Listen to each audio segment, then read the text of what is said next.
Kami bisa dipercaya dan tidak akan berkhianat. Dan ini ciri wanita mukminah. Walaupun suaminya pergi, nggak akan berkhianat, gitu kan? Harus dijaga sama dia. Bagaimana caranya? Allah SWT telah berikan dia laki-laki ini, ya untuk laki-laki itulah dia lampiaskan semuanya. Dan ingat, jangan terpengaruh hanya dengan casing saja. Ya. Perbedaan orang putih, orang gagah, orang cantik, orang jelek, orang pendek, sama saja casingnya. Ya. Itu sama saja. Itu hanya, sekarang orang, anggaplah Bapak Ibu sekalian berhasil mendapatkan wanita atau laki-laki yang paling yang kita inginkan. Sudah selesai, mau diapain wajahnya? Ya. Kan cuma dipandang. Memang bisa dimakan wajahnya kan tidak mungkin. Artinya kalau Allah kasih alhamdulillah. Tapi kalau enggak, banyak orang selingkuh kenapa? Karena masalah casing ini. Apa kata Nabi SAW dalam hadis yang sahih? Kalau seseorang di antara kalian terganggu syahwatnya di luar rumahnya, maka segeralah kembali ke pasangannya, laki-laki atau perempuan, suami atau istri, kembali ke pasangannya karena dia memiliki apa yang dimiliki oleh orang itu. Ujung-ujungnya kemaluannya sama. Sama saja. Ini bahasa langsungnya, karena ini ya, bahasa ini jarang dibahasakan oleh banyak dai-dai kita, mungkin karena merasa ini riskan. Tapi Allah tidak malu menyampaikan apa yang benar. Maka kita pun harus bisa menyampaikan sebagaimana Allah menyampaikan. Gitu kan? Nabi SAW sampaikan dari Allah, dari Tuhannya. Maka kita harus bahasakan ini. Bahwasanya banyak perselingkuhan, perzinahan terjadi hanya karena masalah casing saja. Ini salah, gitu kan? Jangan sampai salah dalam memahami hal seperti ini. Juga bapak-bapak hati-hati, wahai muslim, laki-laki muslim. Ingat, termasuk dosa besar, mengganggu istrinya orang lain. Dosa besar. Ibu-ibu gak boleh berkhianat, dan bagi laki-laki tidak boleh ganggu istrinya orang lain. Sudah dinikahi oleh laki-laki lain, habis ceritanya. Nggak ada peluang lagi. Jangan datang iming-imingi syaitan. Kamu kalau cerai sama suamimu, saya nikahi kamu. Haram dalam agama. Nabi SAW menjadikan itu dosa besar. Dan Imam Madzhabi masukkan dalam kitab Al-Kabair beliau, dosa besar. Man khabbaba zawjatum bri'in au mamlukahu falaysa minna.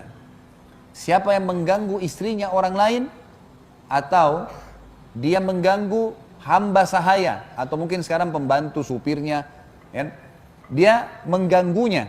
Tentu di sini saya tidak samakan ya. Ini saya sekarang harus hati-hati kalau ngomong, dibalik-balikin nanti.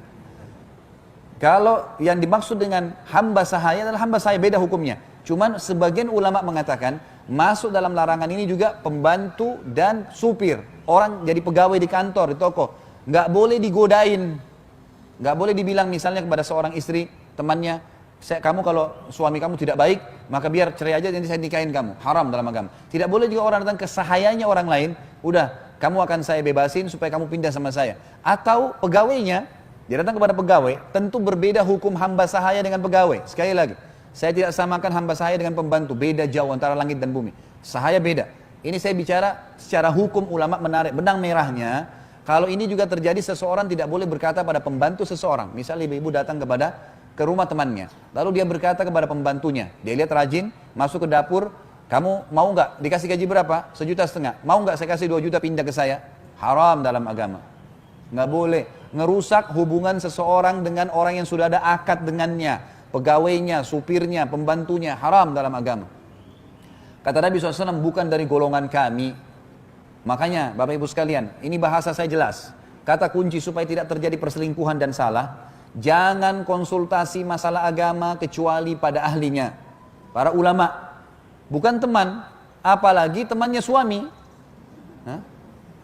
Ada ibu-ibu bicara sama teman suaminya, saya begini, saya begitu, akhirnya teman suaminya tahu semua permasalahannya. Lalu teman suaminya bilang, sudah kalau gitu kamu cerai, nanti nikah sama saya. Itu masih mending kalau nikah. Permasalahannya terjadi perselingkuhan, zina, ya, nggak boleh.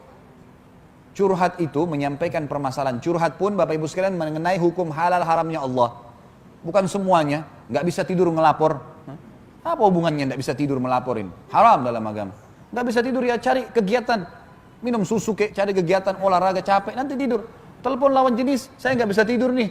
Apa hubungannya? Haram dalam agama ini, nggak boleh, gitu kan?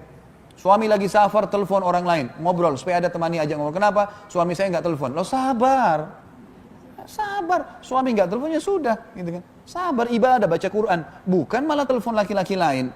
Haram dalam agama. Ya, nggak bisa. Ada masalah apa, lampiaskan kepada pasangan. Kalau enggak, sabar, berdoa kepada Allah, minta supaya Allah cari kesibukan yang lain. Karena hubungan kita sebenarnya dengan manusia-manusia ini Allah lah yang menghubungkannya. Allah yang membuat ibu-ibu harus patuh sama suaminya, Allah yang membuat suami harus melindungi istrinya, Allah yang membuat anak-anak bakti sama orang tuanya dan seterusnya. Ya. Jadi ini harus difahamin baik-baik.